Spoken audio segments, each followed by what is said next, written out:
Welcome to PolyCast, a civilization podcast focused on game strategy. CanusAlbinus, Makalua, TheMeInTeam, MegaBearsFan.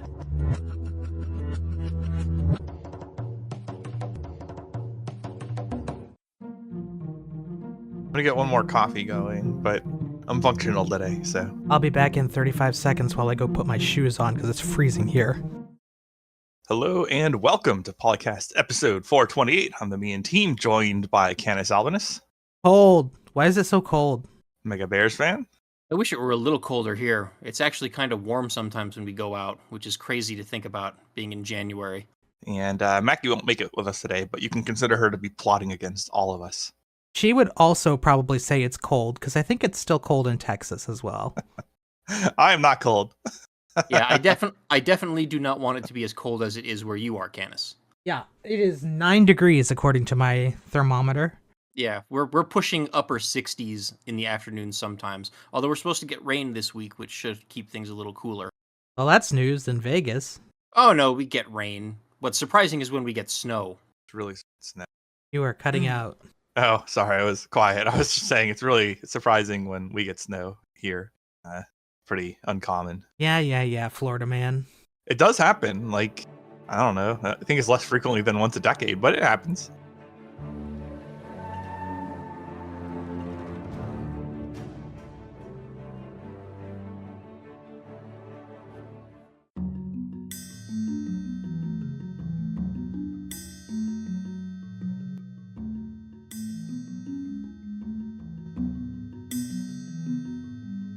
All right, so for today, we're going to be starting off with some non-civilization topics. We're going to talk about a new game overview for Ara History Untold. So there is a new video on YouTube. Now he's cut out. Yeah.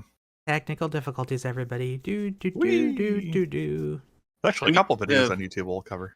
I'm on the mobile app or on the web app instead of the actual app. So whenever I take focus away from this tab, like push to talk stops working. So sorry. Anyway, yeah, at Xbox Dev Direct, there was a new game overview for Ara History Untold, where they talk about the game. I think this was the interview with the lead designer, right? Is that who that was? No, this is the one where they show interviews from various people in the studio with the flashy music and showing actual gameplay stuff. Okay. Oh, is that guy not the lead designer then? Who is he? I forget.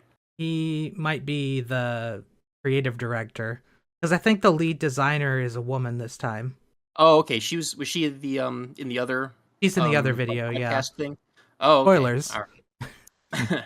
Yeah, well, it's a new studio. We're all trying to figure out who all these people are still. But anyway, in this video, they talk about their inspirations for making the game and, in very broad terms, what they're trying to do with the game. The video is only 7 minutes long, so it doesn't go into a whole lot of detail. But they're talking about where a lot of them come from. Apparently, a lot of the people working on this game come from Firaxis and other studios that have worked on strategy games. And, so that's promising. So they all hopefully know what they're doing.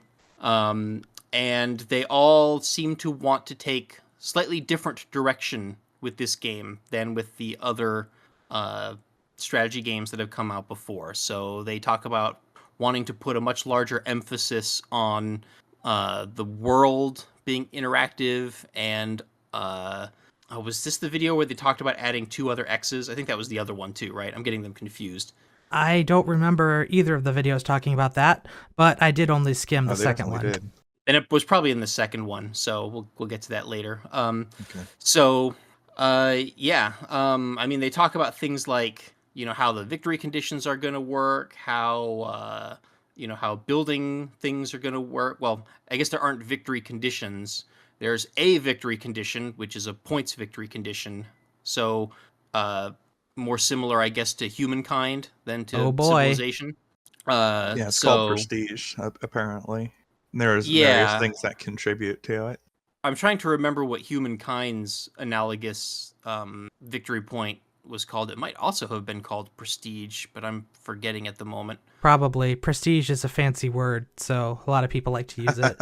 No, plus if you're just Yeah, going by like a reputation measure of like historical nations and trying to rate which one was the best, that's not a bad choice for a term I for think that, I guess. humankind.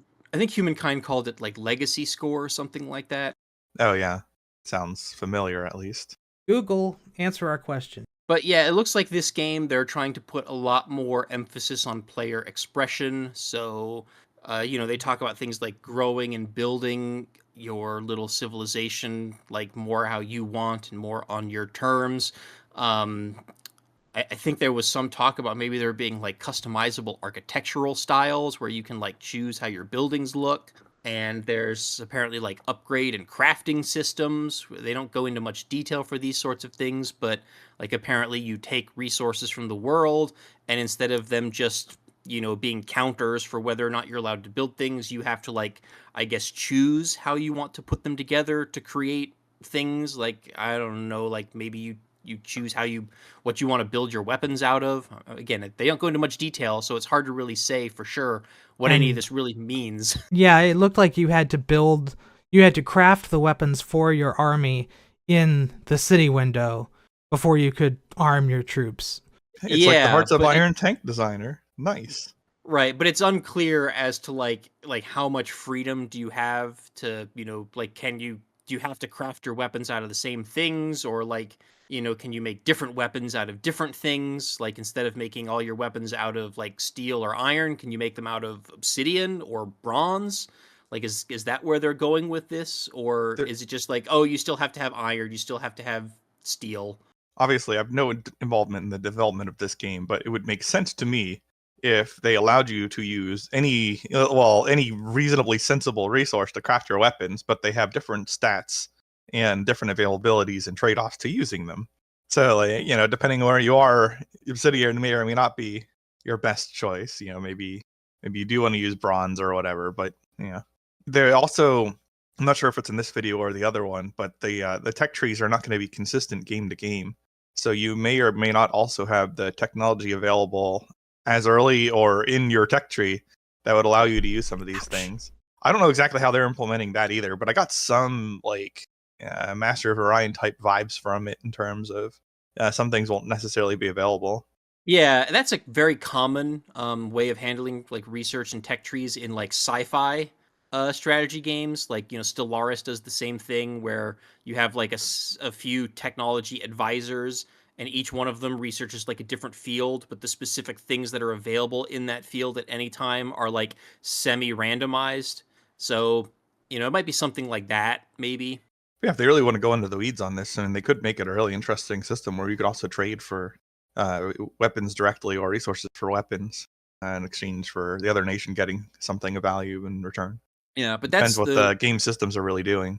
the linear tech tree has been a criticism of civilization in the past, because it does force all the civilizations in the game to follow like one specific, path through history instead of, being a little bit more flexible or, free to branch off a little bit more. One of probably one of the historical examples that I go to a lot is that, as far as I know, like the Inca never invented the wheel, right? Because they live on mountains where having a wheel without robust braking systems was a liability. So instead, all of their transportation, was done using pack animals.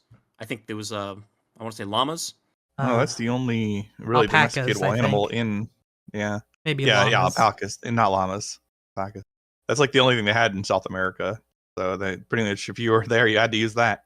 Right. But of course, if you play as the Inca in Civilization, you are researching the wheel, and you're doing it pretty early because it's a, early game, and it's a prerequisite for, pretty much anything that you're going to go into, past like the classical era. So Yeah, although to be fair, most of the positions you would start in a typical Civ-generated game, you would expect the Incan people, if they lived in different environments, to maybe see more benefit from implementing the wheel sooner. So yeah, it's not well, entirely unreasonable that they would be teching the wheel frequently. I think right. the real issue there is the just forced prerequisites. In so many cases, you can make an argument that could be loosened up considerably without harming the game, or maybe even making it more interesting. Yeah, Civilization doesn't have any of the civilizations of the game like actually living in mountains, right? Like the Inca in the game get bonuses for being near mountains, but all their cities are still on relatively flat land. So in the context of civilization in that environment, like they would probably develop the wheel anyway. So and I nothing that I've seen from Ara like suggests that they're going to have like entirely mountainous cultures. But then like other examples is you've got like I want to say like the Pueblo like built almost all of their communities on like again the sides of mountains or inside canyons.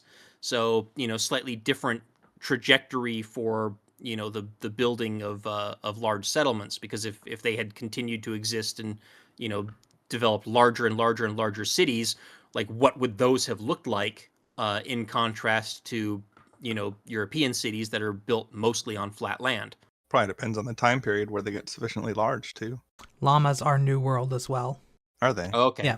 Maybe us having them crossed. I just remember there's very little in the Western Hemisphere prior to animals being reintroduced from like Europe and Asia that made it like easier to do agriculture and stuff.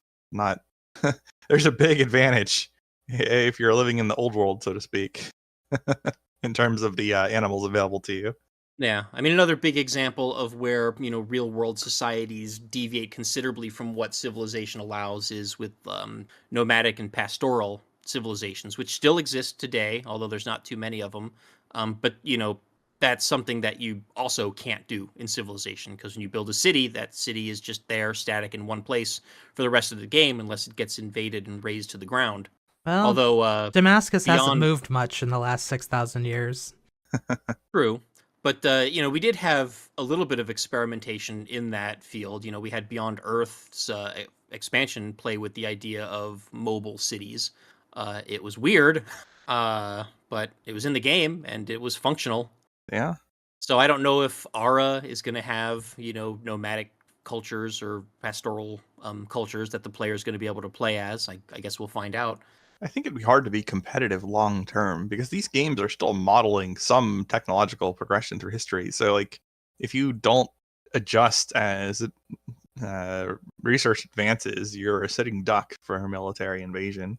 And Ara does seem to be de-emphasizing that to some degree, but they still, like, military is still one of the ways you can get prestige, right? And that presumably, if you're on the receiving end of that, it's going to be hard to get prestige if you're getting wrecked. So you'll have to adjust to some degree, just because it's still a game giving a historical nod. This kind of is part of the one of the later topics, but yeah, I mean, it's we kind of have a themed episode here going on in terms of what's being covered. It's not exactly. I'll save it for later, but there's a reason why games do it the way they do. Yeah, there's actually, in my opinion, a couple of reasons, but yeah, we'll get there. Well, besides the obvious reasons. Yeah. That said, like, for the time periods where it's relevant, having like nomadic stuff being an option, if you can actually implement that into the game and not have it be like frustrating or either using it or not using it being a false choice, etc., it'd be cool to see it. Yeah, Total War Attila is probably like the only real big example that I can think of a game that had that tried to model nomadic tribes. It makes a lot more sense there because their scope is so much more limited. Like, you're not running 4000 BC to 2080. You're running like, I don't know what Ara is doing, but it seems like they're doing something similar to Civ in terms of the time scale. Total War Attila is very much just in the Attila Hun time frame. And then Humankind does make a little bit of a nod to more nomadic and hunter-gatherer kind of tribes, where you start at the beginning of the game in the Paleolithic, Neolithic. It's a prehistoric era where you basically have nomadic tribesmen that wander around the map, like collecting food and hunting and stuff like that, which gives you points towards increasing your population and spawning new units. Before you eventually accumulate enough points. It's Humankind's equivalent to culture. You accumulate enough culture points, and then you get to start plopping down your first cities. So like there's an entire section of the game where you don't have any cities, and you're basically just exploring the map. And it's kind of neat because it lets you get a lay for the land and like where different terrain is and where resources are before you commit to settling that first city. Although it's one of those things where like the CPU AI leaders are usually very, very quick to settle their first city. And when you settle your first city, that's when you get to pick your first civilization, your first culture. So, they settle early and then they pick all the good cultures. And the longer you wait to settle, you're stuck with whatever cultures are left over. So there's a pressure on the player to do that quickly, which then kind of counteracts with your desire to see as much of the terrain as you possibly can before committing on where you're going to settle. It's a bit of a missed opportunity, sadly, because one of the issues with Civ start positions would be mitigated by using that setup.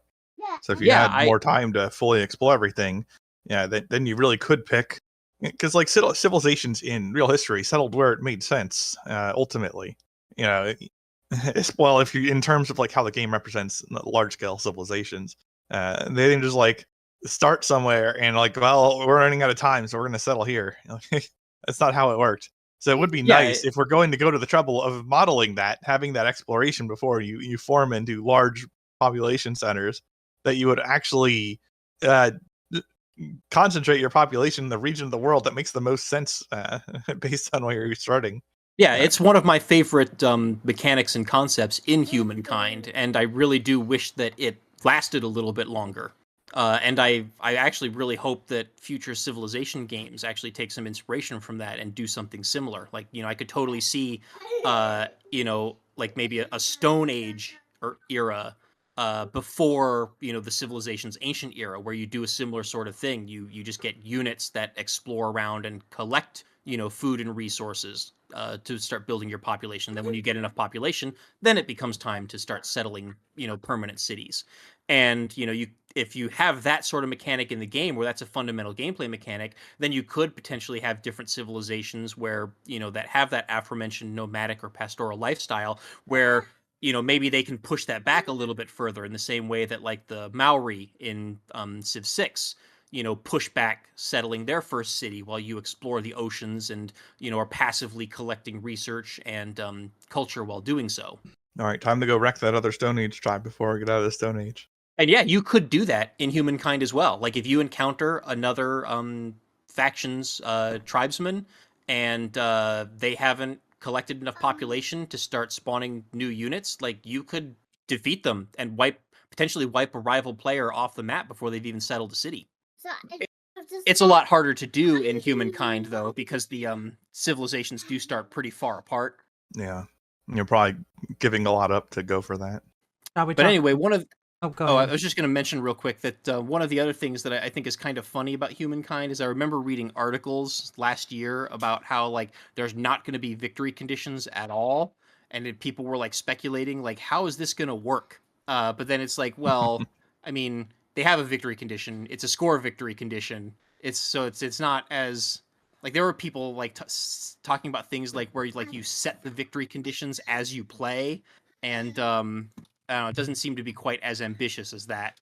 Well, it's still ultimately a victory condition. If you want like no victory condition at all, there's a game I can think of that does that, and well, a couple, and that's the games in the Paradox series. Where like unless you're fishing for an achievement specifically, you just run from the start of the game to the end of the game, and then it gives you a summary, and there's no like winning or losing prior to that. There's a score counter up in the. There's a score counter up in the upper left, but it doesn't matter because it doesn't actually take account of what you actually did as the player. All it cares about is the demographics. It does loosely, but the game doesn't even bother with the pretense of saying victory. Like it's just like, here's your score. Well, one of the other things that I like about Humankind is that it also has a score, victory condition, but the end of game victory screen in Humankind not only shows who had the highest score, but it also highlights the second and third place players as well. It gives like a podium finish kind of thing, and it ranks where all of the civilizations finished. So one of the things that does that differentiates it from Civilization is it's not a binary pass fail, win lose circumstance. So if you fall behind in Humankind and it becomes unfeasible for you to catch up to the first place player, you could still play for second or third place, and the victory game or the victory screen will actually acknowledge that. That sounds like a multiplayer specific thing, because otherwise nobody else is going to care, really. Maybe that's just me. CanusAlbinus has entered a military coalition against top player. How? There's Wait, nobody else in the CanusAlbinus is the top player. Whoops. What? When did that happen? I don't know. We're operating in But hypotheticals here. I've also played tabletop board games that have different types of victory conditions, like some of which where you get like face down cards and you get to pick which of those you go after. So when I first started hearing about Ara having like you choose your victory conditions, I was kind of thinking of something like that, where maybe like each culture is given different options for victory conditions, and then you are able to pick which ones you want to pursue, and maybe they're not necessarily shown to the other players, so they don't quite know what you're trying to do. And sorry, I have a toddler on my lap who's trying to play with my microphone, so there's definitely it doesn't seem like it went that approaches. route. Yeah, I don't think so either. It looks like it's just a flat score, and I'm sure that how you accumulate points in Ara is probably consistent between all the different civilizations or cultures, and that's also the way it works in Humankind. Humankind's score is called Fame. That was it, Fame. Yeah, Oh. okay. To come full circle on the topic. We're not too far from prestige in, in calling it fame. Those are similar. So our next topic is also about Ara History Unknown.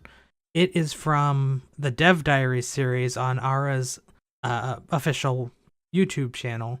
And this is where they had the design director, Michelle Menard, as the guest. And they're talking about where the 4X genre came from and why Ara is special. And it basically came down to, hey, look at us. We have an office right down the street from where Microprose was, and they're the ones who made all the best early games about 4X. So we have, like, the same DNA, I guess. A lot of people from that era were working there or something. But I did not know that Microprose was responsible for Master of Orion. Yeah, it's a strong studio back in the day. Yeah, well, they also did a lot of stuff too beyond strategy games. They had other. I think they also did a lot of point and clicks. They did a lot of flight sims. Yes, yeah, that was one of the other big genres for them. Oh, were they the ones who did Lightspeed and Hyperspeed? That sounds right. Those are interesting, like space exploration games where you'd like try to claim new worlds for humanity while interacting with aliens and trying to like align yourself so the aliens wouldn't kill your people after they settle. It was, in fact, by Microprose. Yeah, man, those games are super super big now. Like, there's very little information on them, and I don't think you can legitimately get copies because I was like looking for that because I played that as a kid a lot, and there's some stuff I just didn't understand because I was kind of young. And man, like the way you fight some of the alien ships is really bizarre. So like some I never figured out. There's like almost no information on it, which is crazy in today's world. Yeah, that was an interesting game, and that's also by Microprose. There is a very good chance that it will return to Steam sometime soon because Microprose is back and is republishing their stuff. Oh wow, okay, that's good news. Like if you go to Steam and look up Microprose, you'll find a lot of games that are from that time period that they made. Well then, maybe what I just said is dated because last I checked for that was probably a couple of years ago. I just checked for you and I didn't see it. I see. Well, maybe one day. I mean, it's not like the best game ever or anything. It's just one of those like childhood memories.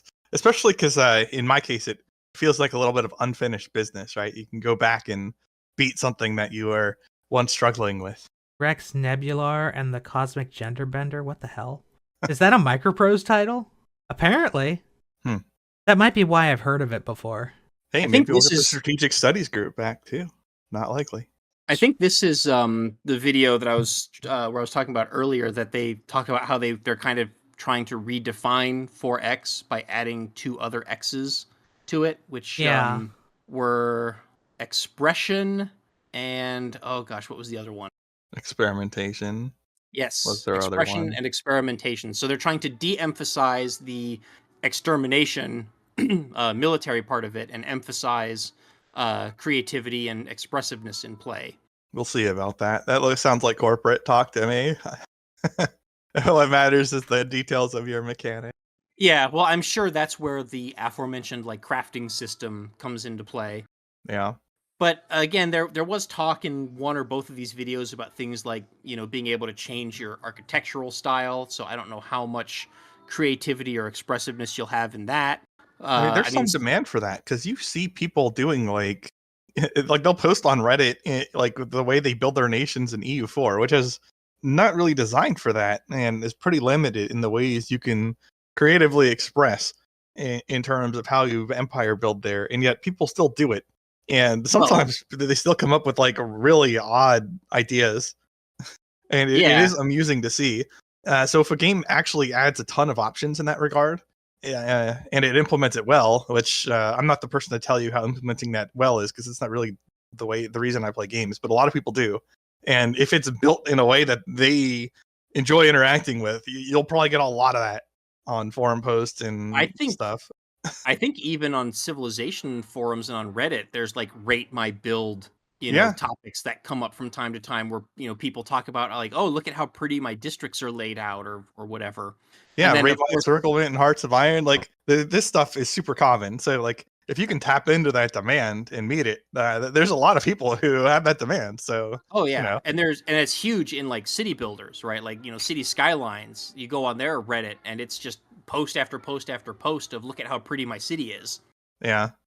And then on top of that, the other reality of modern gaming that makes that sort of cosmetic or aesthetic stuff seem valuable to players is the fact that there's entire economies built around selling cosmetic items to players. So like people pay to have, fancy hats in their, military first person shooters, in different skins on their guns and things like that.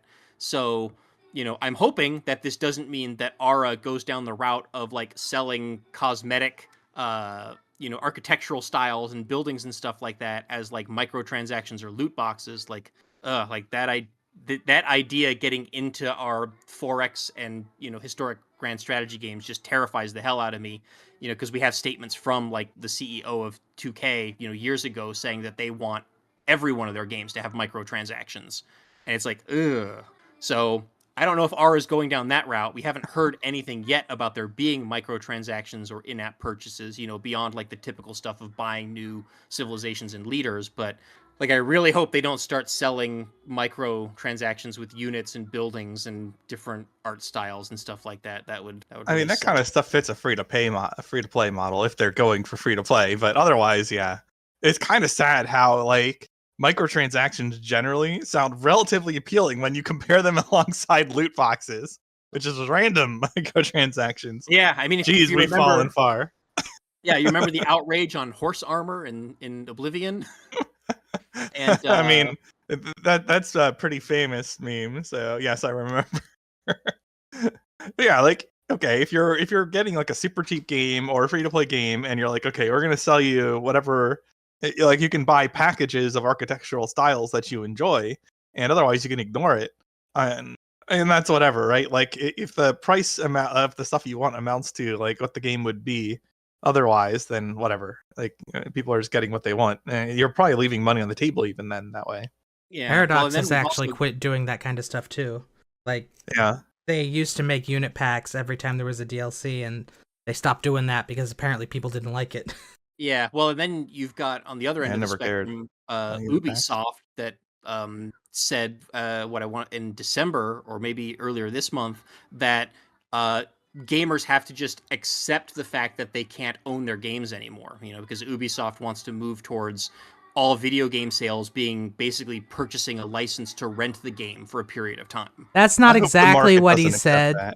It's not exactly, but it's along what those he lines. said was people have to get used to not owning their games if this model we like is going to work.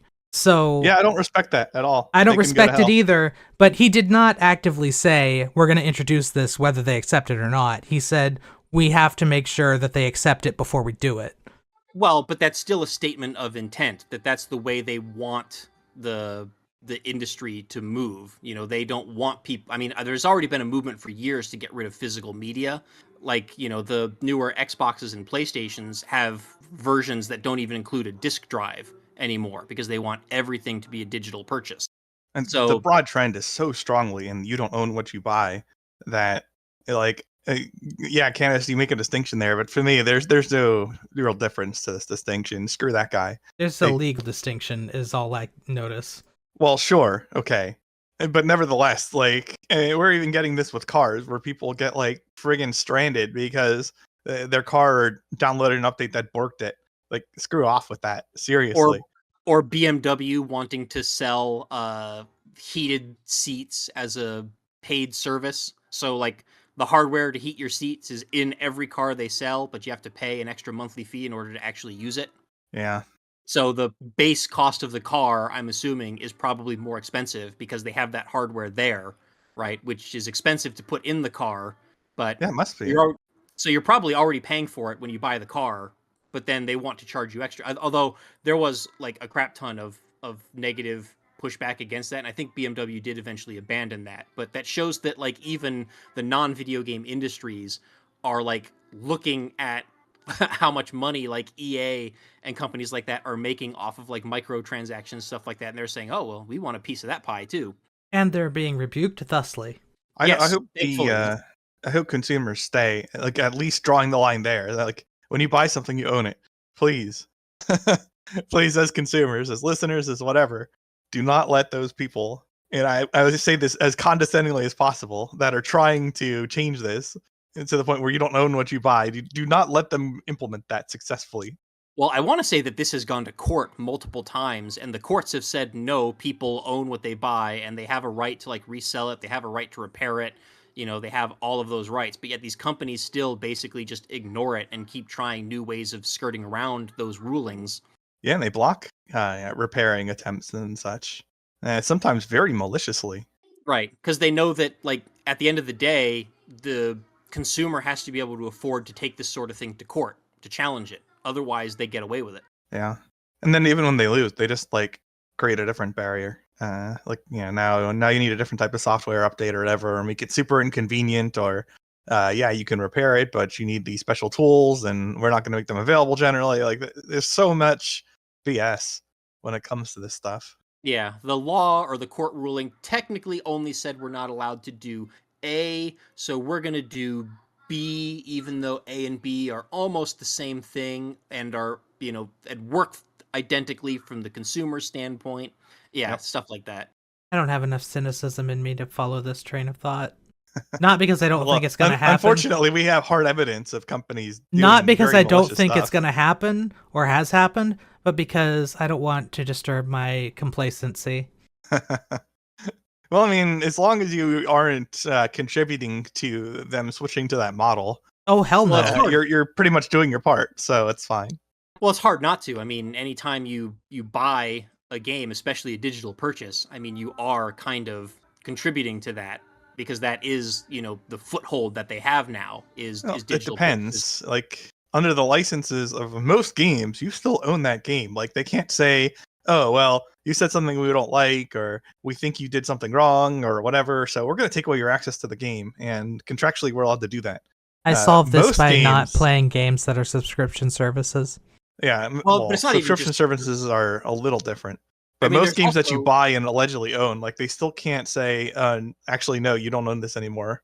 Well, there's also the issue of distribution, right? Which is where you buy a game, but then eventually it gets delisted from the stores, or the stores shut down, and then you cannot purchase it, and you cannot even download it anymore at that point. So if it gets deleted from your system, or you had it on a game console and the game console stops working and you have to replace your game console or the hard drive or whatever, like, you can't get that game anymore because they've, you know, removed it.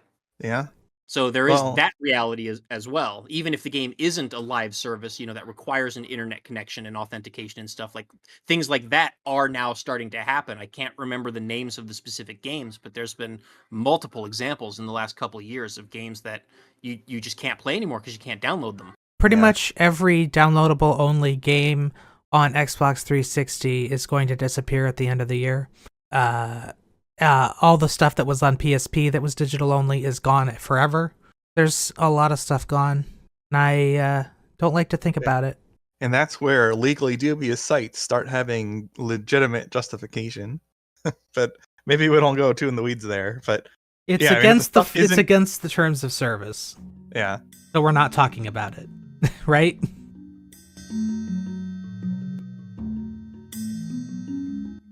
Right.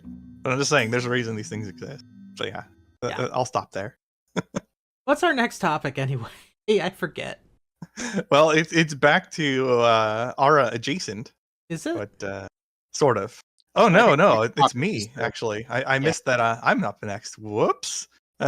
We're taking a hard 90-degree turn here, briefly, away from the theoretical and into the current, which is a Civ 6 Civ 6 game. So January 2024 challenge robot revolution discussion thread posted by Eagle Pursuit. Printer Emperor difficulty, Gathering Storm rule set, custom mode with wandering GDRs, start an info era, tilted axis plays Canada. So yeah, that's the challenge. And I mean, obviously the theme here is the challenge robot revolution, because you've got wandering GDRs to deal with a little bit earlier than they're usually available. What do they mean by wandering GDRs? Like, are these like barbarian units? They are barbarians, yes.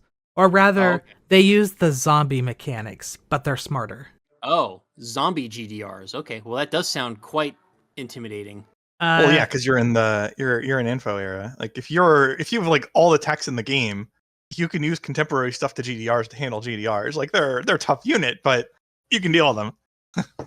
But you're in the info era, and that's behind the tech. Yeah, it's the future dystopia that Solid Snake was trying to warn us about.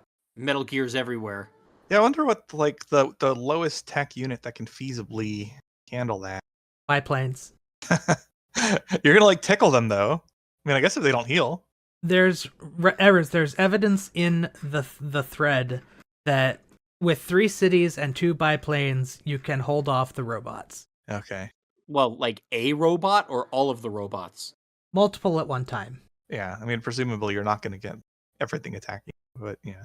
I have not played this yet, but I have read the thread along with this, which I don't want to give any spoilers from specifically because it kind of ruins the fun. But why is this website in? Okay, they're strength 130. Yeah. So I mean, if you get, you can push modern era stuff up. I think your goal is basically to survive 100 turns and have the highest score at the end of the game. Alternately, you can kill everyone. Yeah, kill all the robots and all the other nations. Well, the robots are barbs. They just keep spawning. Well, that's only true insofar as there's undiscovered in fog map, right? I think so, but I haven't played it, so I don't know for sure. We're going for full dominance here. Put your culture everywhere. You have 100 turns to kill 5 civilizations that are out there, and to fill the entirety of the map with cities. It's probably doable. There's also Prince and Emperor versions. Because, like, unlike the GDRs, the cities you're fighting won't be that hard to beat. I mean, the GDRs are just going to sponge damage, is the main issue. They will also pillage everything they see. Yeah. And, of course, you have to get through them in order to get to those other civilizations. Or you can launch a satellite. You probably have to kill a couple, but yeah. Your other option is to launch a satellite so you can talk to everybody that way.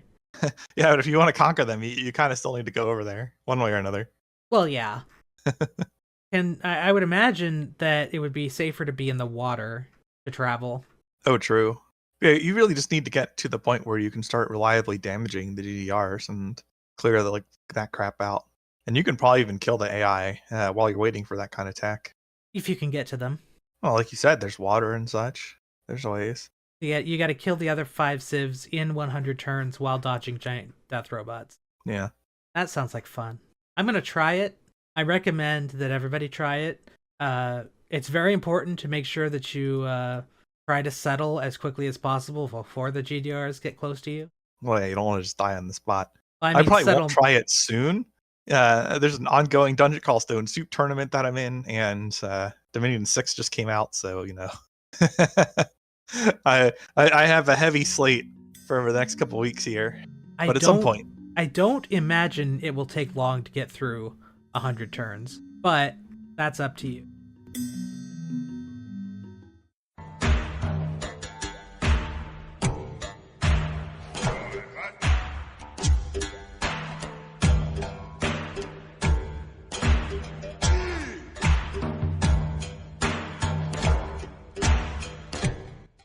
I give myself the introduction for this casserole of weirdness that happens in forum talk?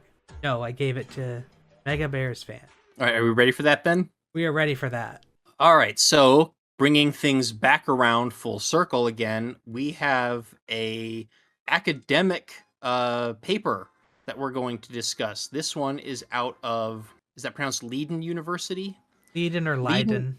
Yeah, Leiden University Center for Digital Humanities. It is a paper titled On Being Stuck in Sid Meier's Civilization, The Promise of Freedom in Historical Games. And this goes back to a lot of what we were talking about with Ara, where Civilization as a series has had this trend of railroading the civilizations into following a very, Eurocentric vision of history and progress, and that limits the freedom of players to play the game how they want, and is also, not entirely accurate historically. I have issues with this paper. I do too. There's probably some overlap with my issues and Canus's, but probably also some things that bother us differently. So, as far as I could tell, this is the same author, AAA Mole, who wrote extensively about how Civilization has a lot of troubling cultural things in it, like slavery and blah blah blah. All that kind of stuff that we get from snowflakes. But then he decides to write this from the point of view of a book that just came out a couple of years ago about how, post-Rousseauian civil society thought. Basically the idea that the modern nation state as exemplified by the world is not necessarily the only way that history could have played out, and it's a very Eurocentric way. So if you're playing a game like Civ where you're supposed to be able to do whatever you want, that outcome shouldn't be written in stone, which that's a whole issue in and of itself that I don't really want to get into. But this guy has a very clear objective from the beginning with this. Anybody want to say anything else while I'm thinking? For my biggest criticism, I guess, comes a little bit further down, just in how they're defining freedom to move, disobey, and create as their axes in game design. I'm unclear how the freedom to disobey and the freedom to create are really different freedoms. It sounds like just their definitions are just two different ways of explaining the same thing. Yeah, and I think they even kind of acknowledge that in the paper, that there's a lot of overlap between these two, but the paper doesn't do a very good job of distinguishing why there are two different freedoms. There's also just consistency with scope of game, though, and that's part of my criticism with this in the context of Civ as well, because to some extent you are constrained by the mechanics of any game. Yeah, and when it comes to history, you're somewhat constrained by the threat of other people coming to conquer you. That's a reliable thing we observed many, many, many times throughout history. And so if whatever you're doing doesn't at minimum prevent that, you're not going to stand this test of time, so to speak, which is why the Civ games have that in there in the title or as part of the theming, is that you're trying to make it. So yeah, you can argue that somewhat that's Eurocentric, but also not really, because nearly every civilization in the world had to deal with existential threats from neighbors, one way or another.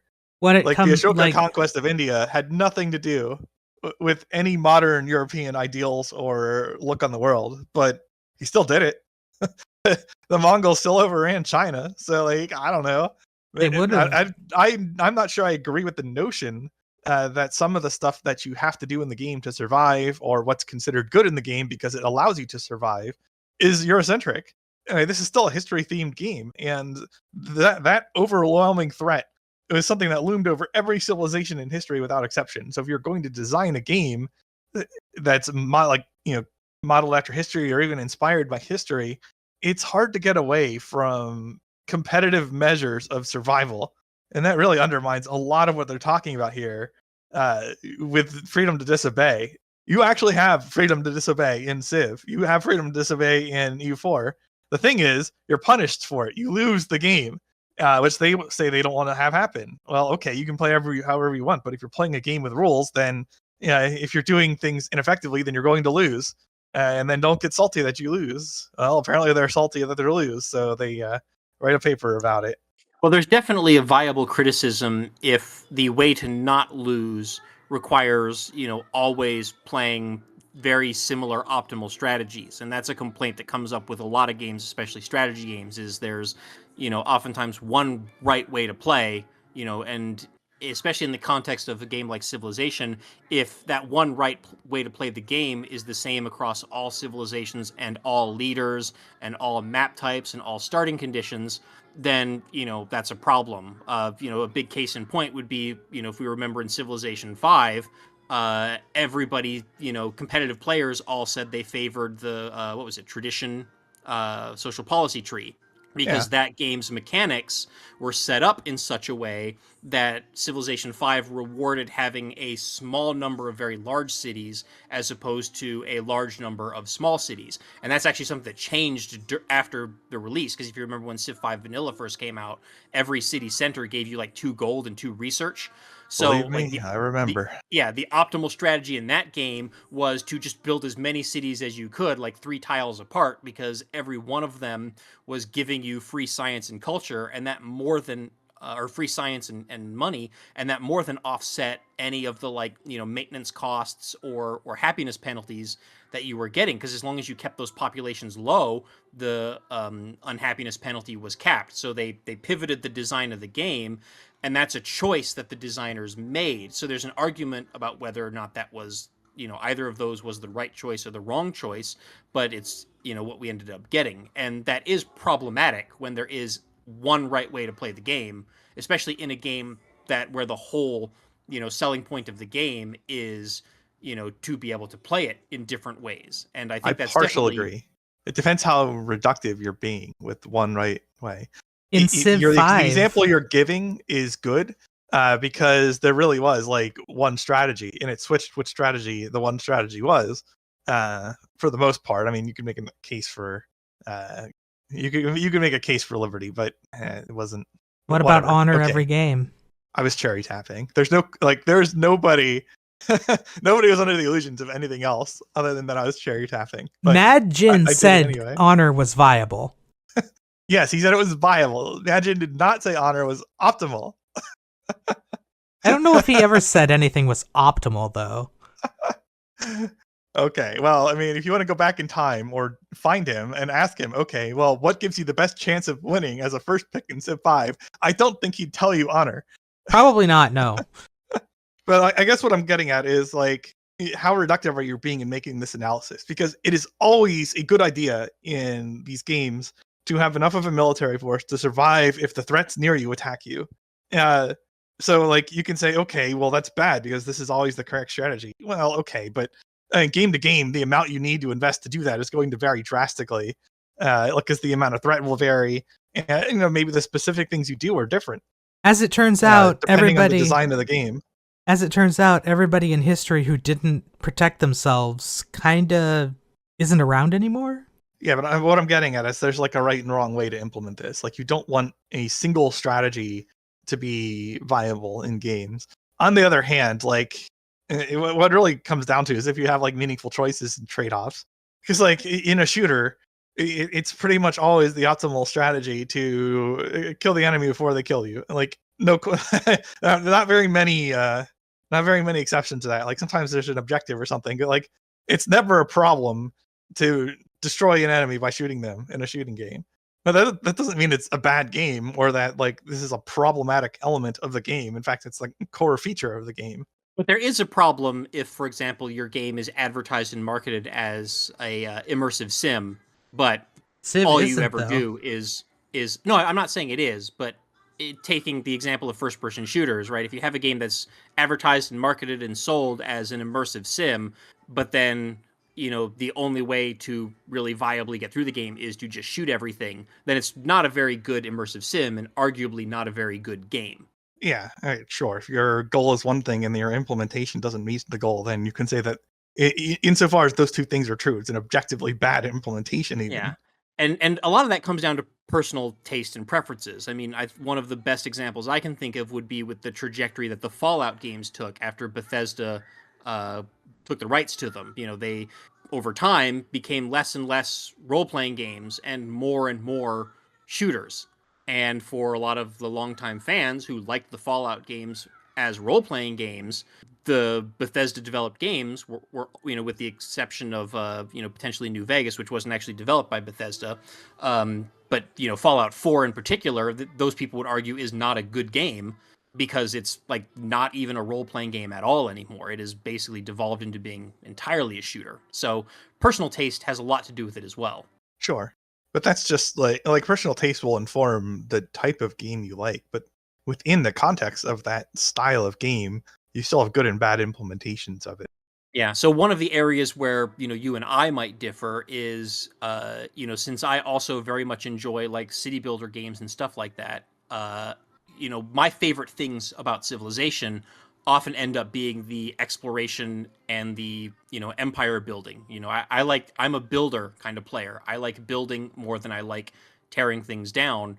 So, when you start getting into the higher difficulties in particular, the pressure that you're talking about to play militarily starts to become overwhelming, and it drowns out the exploration and the building stuff that is the stuff that I prefer. And unfortunately, when you play the game on the lower and medium difficulties, the AI is so uncompetitive at those difficulties for experienced players that in order to still get an enjoyable experience, like I have to play at the higher difficulty levels, but then that pressures me more and more and more towards, those military strategies, which is not really why I want to play the game. I'm not saying I want to ignore military entirely, but, in my opinion, my personal opinion, the balance, especially at the higher difficulties, is off. And, I'm not sure I agree. People win any of the Civ games, really, entirely start to finish without fighting offensive wars, up to and including Deity. I do that all the time. Yeah, but I mean, you can still do that on Deity. You could even do that in Civ 4 Deity, which is much more oppressive than newer games. It's harder to do it in Civ 4 because the AI wins faster, but you could still do it. Like you could outrace the AI to a culture or science victory or space race in that game, as it's called. Even on Deity, if you play well enough. And yeah, sure. I mean, I kind of meme here with my emphasis on military as part of the show. However, in order to produce and pay for a competitive military on high difficulties, there is some necessity that you Empire build at least sufficiently. And the better you do it, the more of an advantage your military has too. Like these aren't completely decoupled by design.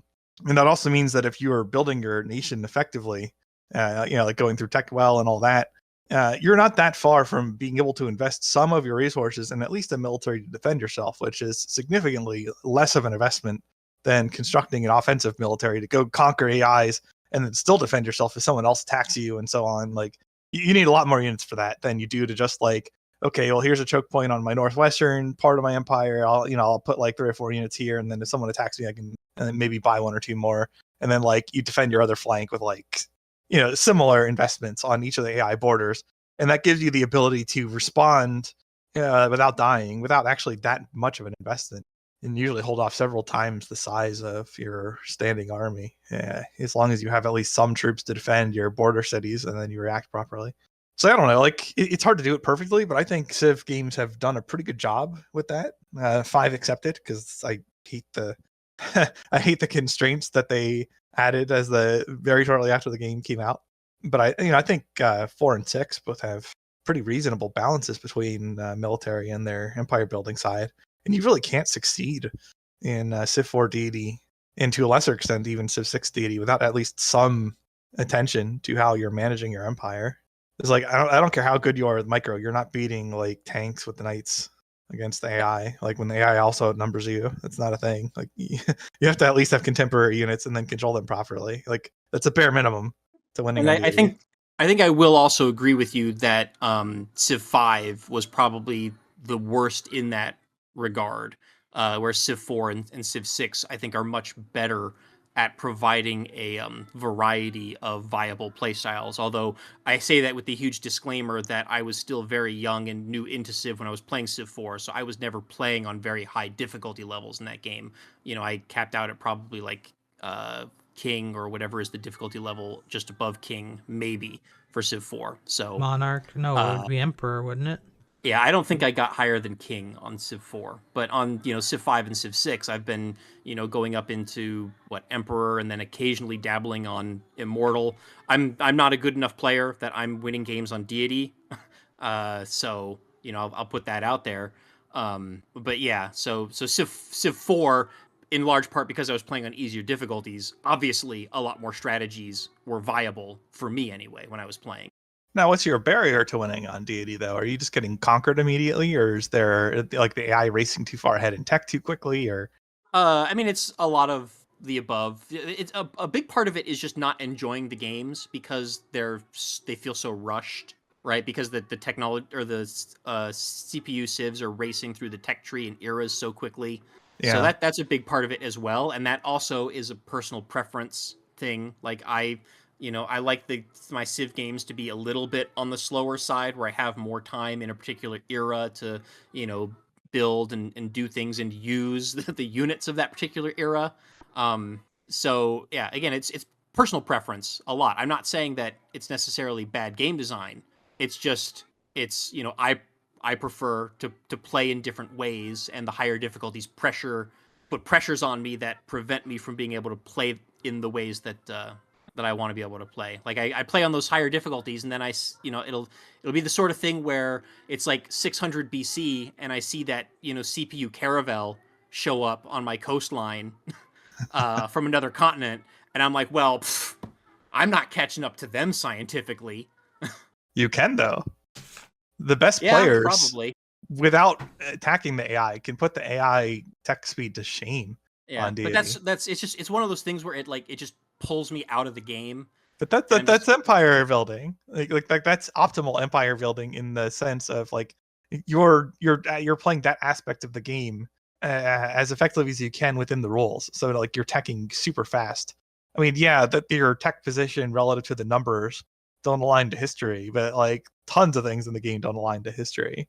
So like in my mind, people who are doing that, who are getting tons of cities quickly and teching quickly and building their empire really well, and outracing the Deity AI and tech. Like I don't see the distinction between that and just empire building generally. Like that's just better empire building in my mind. And then if you go to war, like that's an option too. You can certainly take that kind of build and transfer that into a military advantage, or you can just win science. And either of those are not only viable, but for players who are sufficiently immersed in the knowledge of high-end play in Civ 6, they can take their pick there. It's relatively easy to do either for top players. So like to some degree, Sure. that's just a matter of improving at that aspect of the game, not just the military aspect, but just like what trade-offs you're making with your empire building and when. Yeah, sure. But again, it's at that point the game isn't as enjoyable to me, so I don't feel compelled to become that high a level of player. So I guess I'm struggling to understand like what makes it stop being enjoyable. Like just in terms of like trying to push your building side more. Like what's the difference between building like empire building at like prince versus emperor versus immortal versus deity? Like why does one stop being enjoyable? The only demand is that you do the same thing more effectively ultimately. I mean, it's a really difficult thing to explain, and again, it comes down to personal preference and taste. So it's not something that I can necessarily put any objective metrics behind. So I don't know how to answer that question other than to just say I kind of don't like it. And I know that's an unsatisfying answer, but it's unfortunately the best I got. Yeah, I'm just not sure like which in-game actions you object to that would perform well. Yeah, I mean, I guess you it's like deliberately choose not to do them as a matter of playstyle. well, part of it is not being at a high enough level player. So it's not a matter of deliberately choosing inferior strategies, right? It might also just be not knowing or being able to execute on the higher level play that's required. I mean, that's fine. Like there's only so much investment you can take to becoming good at a particular game, and sometimes Yeah. it just isn't worth the squeeze. But like that's not really like that's not a design barrier. Then that's more Well, just I never like said it was. where you draw the line for how much you're willing to put into a particular game. Yeah, and I never said that it was necessarily a design problem. I said out front that it largely comes down to personal preferences and taste and play style. Yeah. I mean, of course, it would be nice if the I just think CPUs it was a little were- unfair to Civ 6 to say like you need to be military on high difficulties or that other stuff isn't viable and such. Yeah, well, I mean, it would definitely help if, for example, the AIs played a little better on the lower difficulties without having to have all of their, stacked bonuses and stuff like that. But, then we're getting into what's feasible with the current technology and, stuff like that. So Yeah, if which only. actually reminds me of something else that I wanted to mention about Ara that was in those development videos we were talking about earlier, but then the topic kind of shifted and I didn't get around to it, which is one of the big differences in that game is going to be that players all take simultaneous turns, which will be very interesting in the context of a historic turn-based strategy, because from what I can tell, the way it looks like it's going to work is you basically queue up all the moves you want to make, and everybody does that at the same time, and then when you hit end turn, then all the moves happen. And so units and the board conditions might not be in the state that you expect them to be in after you hit end turn, which is going to be a huge deviation from Civ in particular. Yeah, although it'll be very much in line with a game that I am quite acquainted with in the last few years, and that's the Dominion series. Because that's, it's not historically based, but that's how they run their turns. Everyone gives inputs for a turn, then you hit end turn, and all those orders get processed, and you see what happened. And sometimes, especially in high-level games in multiplayer, what happened can be very, very different from what you expected. Yeah, and I think I remember the old Master of Orion games played that way as well. But anyway, sorry to change the topic suddenly.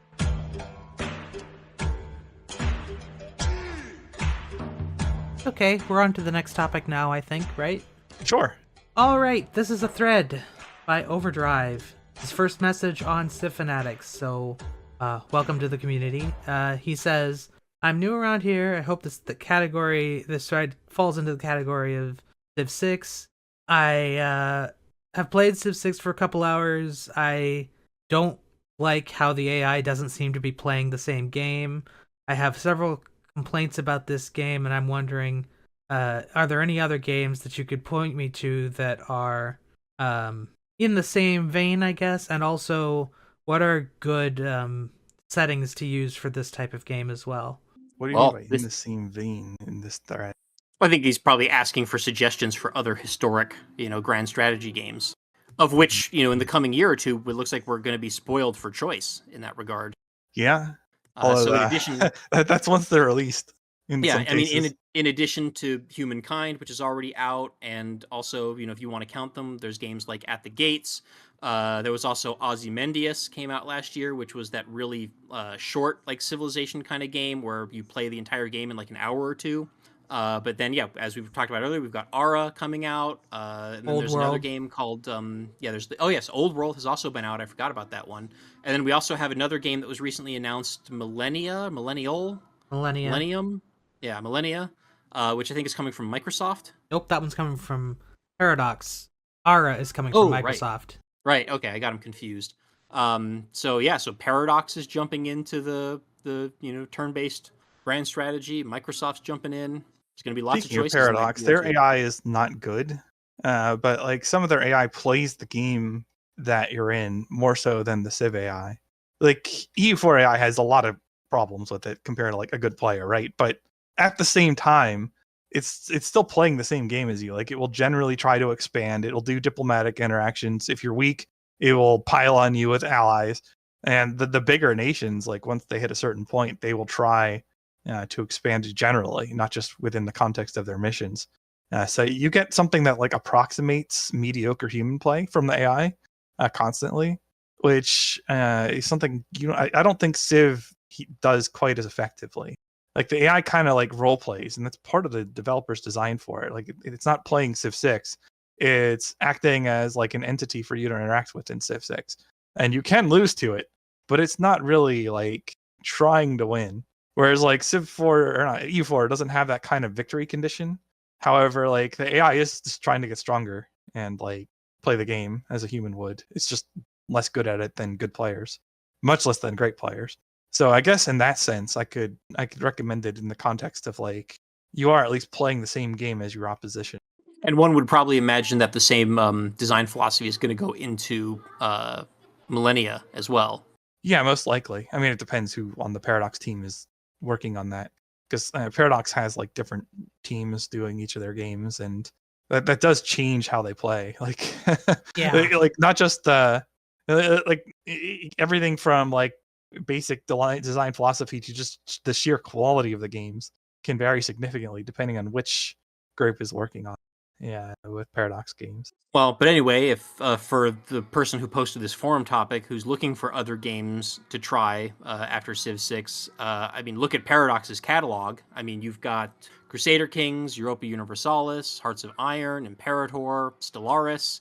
Plenty to choose from there. Don't play Imperator. Necessarily... It's not on development right now. Wait, what? The Imperator was canceled after the most recent DLC was basically shoved back up in its back end because it was so badly received. Oh, so really? The last I had heard about it was that there was some big overhaul that made the game like actually playable and good, but then I guess something else happened and it started sucking again. As far as I know, with Imperator Rome or Imperator, this is the Paradox game, right? The one that's just like EU4. Yes. Yeah, they asked the players what they wanted, and the players said, we don't want mana, we don't want power, we don't want monarch points like in EU4. So they promptly put that in the game as the only way to do anything, and the community revolted. And then Paradox was like, okay, we're not going to develop this game anymore. We're going to move the team over to something else, because one of their other games had also had a really bad DLC that same month. Okay, so Imperator's out of support now. Yeah, and this was like at least 3 or 4 years ago. Gosh, really? Has it been that long? It was abandoned almost before a year had gone before the game came out. After the game came out, it was pretty quick.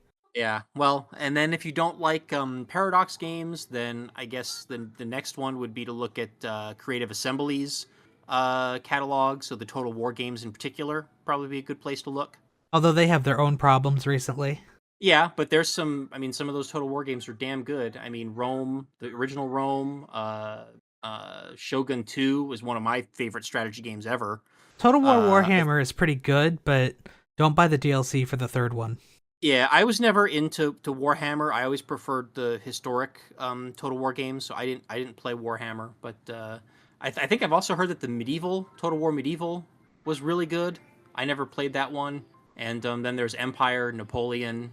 I enjoyed that one. That was the first game I ever owned on Steam. What else is there? Any of the total conversion mods for Civ 4 or Civ 5 are also good. Yeah, well, and Civ 6 also has plenty of like scenarios and stuff included with it. So if you want to keep playing Civ 6 but just want to get a slightly different experience, there's those options as well. There's also the gameplay options you could use as well.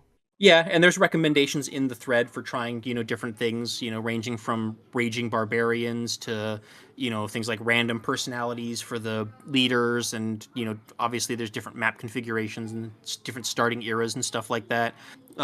You could also try your hand at looking for one of the colonization games from, the same studio. So, there's the original colonization and then also the Civ 4 colonization. Don't play the original. Civ 4 is just a literal exact port. Yeah, right. Besides, I would imagine it's probably next to impossible to find the original colonization at this point. I don't think it's on Steam. Is it on? Really? Yeah. Oh man, I knew the Civ 4 one was on Steam. I didn't think the original one was there. It is. So is Silent Shadow or whatever the one that caused them to come up with the no 2 games in 1 thing. What's it called? Silent Service? Secret Service? Yeah, I have no clue. Yeah, it was Silent Service. And then there's also lately, in the last 5 to 10 years... Covert Action. Oh, okay. And also, if you're looking for other historic, strategy-esque kind of games, you could also look at the deluge of historic city builders that have been coming out in the past, 5 to 10 years. So this really kicked off with, like, Banished. Gosh, what was that, like 2009 maybe? I don't know if it was that long ago, but it was definitely a while ago. Yeah, Banished has been out for a while, and then that kickstarted a whole new, cottage industry of indie developers putting historic city builders on Steam. So you've got Paleolithic city builders, like there's Dawn of Man, and I think Ancient Cities is still in early access, where you can build prehistoric cities if you'd like. There's plenty of medieval town builders, settlement survival. I'm looking forward to Foundation when that comes out. You've got post-apocalyptic city builders. There's Atomic Society and Surviving the Aftermath, among others. Sci-fi city builders, like I think there's like a whole line of like I think they're Dynasty games. So there's like a Wild West one, like either feudal Japanese or Three Kingdoms Chinese one. And then like a medieval one as well. So, you can look into stuff like that. I've found that there tends to be a lot of overlap between people who like historic strategy games and people who like city builders, but that's just been my, personal anecdotal experience. It happens. There's been a couple of like Viking themed ones. There's a game called, I think, Land of the Vikings. And there's another one that was, I think, announced or released recently, but I'm spacing on the name of it. So if you want to build a little settlement and also do some, longship or longboat raiding, there's that. That's quite lots a list. And lots of options. Yeah. I don't remember anywhere near that many. A lot of these games that I just listed are games that I've played or which are on my wish list. So that's how I know that they exist. And that's just, probably barely scratching the surface. There's more than that, too. I'm sure there are. And then there's also older ones. There's like the Caesar games, which were city builders set in ancient Rome. There was Children of the Nile. A lot of those games are also available on Steam if you're looking for more of a retro kind of game. So the early, there's, what's the name of that one? Cleopatra, where you, like from 1990s that are like still some of the best city builders. Pharaoh, maybe? Yeah, Pharaoh. Pharaoh, and then there's one that's the same game but set in Rome. What are they called? Yeah, I don't know. Those were a little bit before my time, especially with regards to PC gaming. I didn't start PC gaming until the late 90s, so I missed a lot of those really old games. Cleopatra is one of the games that was called that was made in that thing. There's a Pharaoh and a Cleopatra. Both and I'm sure if Mackie were here, she would suggest Alpha Centauri. Yes. If you can find a copy of it. It used to be available on Origin, but I don't think you can get it there now because I think Origin is dead again. Yeah, is it on maybe GOG? Good Old Games? Good Old Game. This is where we where we do Google searching as part of the show. Alpha Centauri. It is on Good Old Games. Well, there you go. For $6 for both the game and the expansion.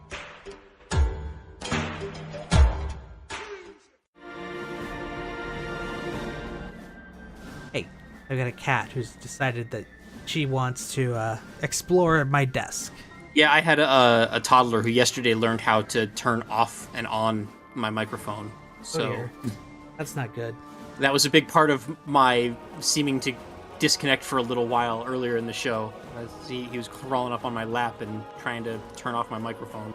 But anyway, I think Phil had to drop out. So do we want to wrap this up? Yep. This has been PolyCast 428. I'm CanusAlbinus. I've been here with previously TheMeInTeam, who has stepped away, and MegaBearsFan. All right, gotta go take care of that toddler. I gotta go take care of that cat.